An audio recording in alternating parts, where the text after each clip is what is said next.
আজকে আমি আর উঠছি একসাথে রয়েছি। ছোট্ট একটা শিক্ষামূলক গল্প শোনাবো। গল্প হচ্ছে হাতি ও বেজি। একদিন এক বিশাল হাতি নদীতে স্নান করতে এলো। এক ছোট্ট বেজিও সেখানে উপস্থিত হলো।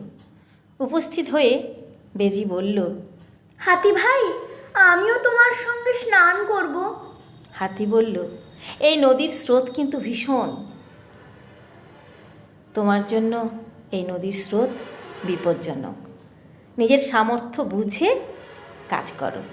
কিন্তু বেজি শোনে না সে কথা। স্নান করার জন্য উদ্যোগী হয় এবং নদীতে নামে।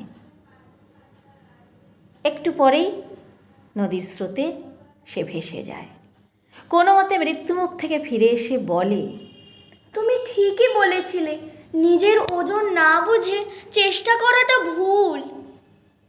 তো গল্পের মূল বক্তব্য হলো, আত্মবিশ্বাস ভালো, কিন্তু অন্ধ অহংকার বিপজ্জনক। নিজের শক্তি ও সীমাবদ্ধতা বুঝে এগোনোই প্রকৃত বুদ্ধিমত্তা। একদম তাই। নিজের শক্তি, নিজের সামর্থ্য, নিজের সাধ্য, নিজের সীমাবদ্ধতা বুঝে এগোনোই বুদ্ধিমানের কাজ। নিজেকে জানুন, নিজেকে চিনুন। অহেতুক তুলনা অন্যের সঙ্গে নয়। আত্মচিন্তায়, আত্মপ্রচেষ্টায় সফলতার চাবিকাঠি।